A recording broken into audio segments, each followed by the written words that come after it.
The Independent Women's Forum's in Step Minutes here. We got the Hill.com's Judy Kurtz and Democratic strategist Scott Levinson. So, Scott, shame on you. No, I'm kidding. Thank you. Where is this going? I mean, the back and forth, holding someone in contempt when you were saying just the opposite, not you specifically. It just seems like professional wrestling. I have to tell you, I think over the last 24 hours, we've seen a bit of a Rubicon. I think the Marco Rubio break has to be noted when you have a Republican, and you have to hand it to Marco Rubio for being a patriot. What are you talking about? Over the last 24 hours, when he asked for the Attorney General's resignation in light of his contempt for Congress, he broke party lines. And I think when you see Republicans... Well, there were Democrats also at the time who were asking Eric Holder to be a little more forthcoming just for institutionalism, right? A little more forthcoming is not a U.S. Senator from the Republican Party calling for a sitting Attorney General's resignation. All right, so Judy, what I'm confused is that I understand what initiated all of this. I do think that maybe had the Attorney General, after his 6-hour browbeating at the hands of tough questions of the Senate, and he hopped over to the next day to the House Judiciary Committee, whatever his doubts about being scrutinized by a separate counsel, they probably would not have taken the action they did. Now, this ostensibly was because, he wasn't forthcoming with getting the full unredacted Mueller report out, when in fact, when it comes to obstruction issues, about 98% of it is. So what is this? I think a lot of what we're seeing here is there's no real downside for Democrats, Neil, to be jumping up and calling this a crisis. It excites some of their liberal base. It, gets the base going. It gets them moving. And I think that... So are people in Washington buying the Jerry Nadler line that it is a constitutional crisis? I think some genuinely feel that it is a constitutional crisis, but I think some just act like it's a crisis, even if they don't maybe necessarily feel that way. Inez, what do you think of that? Look, I don't think this is a constitutional crisis. This is exactly how the separation of powers is supposed to work. This is part of Madison's design. We're supposed to see these branches actually wrestling with each other. So I totally reject that notion of constitutional crisis, especially from a party that has been delegating power, the main power of Congress, to legislate, right, has been delegating that power for the last century to the administrative. What's a constitutional crisis? Help me with this. I'm not a lawyer, but I talk to a good many who are, and I watch a lot of legal shows, so I think I'm qualified. And one of the things I know, if Richard Nixon had ignored the Supreme Court and 9-0 vote, hand over your tapes, that would have been a constitutional crisis.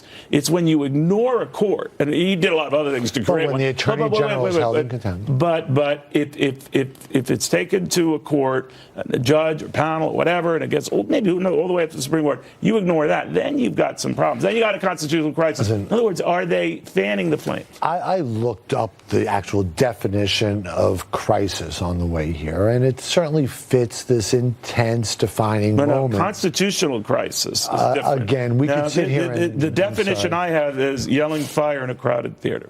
That is not a constitutional crisis. You don't think that that's what they're doing? No, what I actually think is we're going through the stages of what the Constitution has laid out, and you got to hand it to Nancy Pelosi for catching that right tone. 98% of it is that. Let's say he wasn't forthcoming, but the report's out, 98% of it. Doesn't it seem like crazy town? I do think what's interesting is that at the same time we're saying there's no downside to the Democrats pursuing this, we're hearing the president saying he really welcomes it. There seems to be a bit of... All right, just to clarify, I thought this was the case, but he was asking that Marco Rubio Holder to resign at the time. He was not saying this about the Attorney General of the United States. I'm sorry? Rubio was talking about Eric Holder at the time, not this present Attorney General. Last night he called for... he was referring to... Please check me, but I think I'm right. No, I thought over the last 24 hours he specifically called for Barr's resignation. Neil, just to play... You are right. One thing, the Senate committee, Intelligence Committee wants to talk to Donald Trump Jr. You might have mistaken that. Oh, no, that I know. In the middle of that constitutional crisis. That's You mentioned the crisis is, yelling fire in a crowded theater. I think in this case, the Democrats are kind of pulling the fire alarm, calling it a crisis, but the fire hasn't actually reached that point that we're at the constitutional crisis. But is it a legitimate issue in which much to have a crisis. You know what I'm saying? When I first said, all right, he isn't forthcoming with the report, all right, you wanted the unredacted version, all right. It is a little weird, Jerry Nadler, of all people, who didn't want the full Ken Starr report out. He walked out. A little weird, I get it. I know politics, and it works both ways, but it just seems like you're creating a mountain out of a molehill. I don't want to minimize what they're saying or dismiss it, but am I missing something?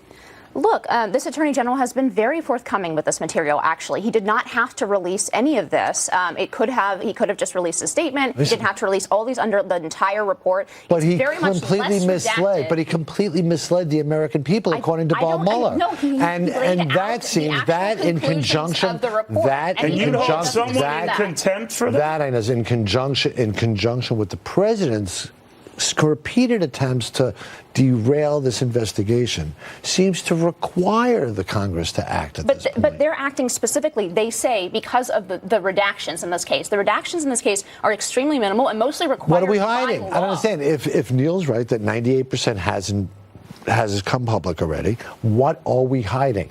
Because those pieces of the report are grand jury material, and that's what Barr is saying. All right, I just want to explain, because you raised the Rubio thing, and a lot of people have seized on his remarks at the time in 2012 when he was making the case for the Attorney General at the time, Eric Holder, to resign, that if he was so insistent on that at the time, he should be consistent and say the same about this Attorney General. I think that's what you were getting at. But Marco Rubio, what he said in 2012 about that Attorney General resigning, he is not applying it right now to the present Attorney General. Just so we're clear. Thank you on that. Well, it's anything. It's just what I do. Appreciate that. All right. Well, here's something else I do. Thank you guys very, very much. I'm sorry to interrupt.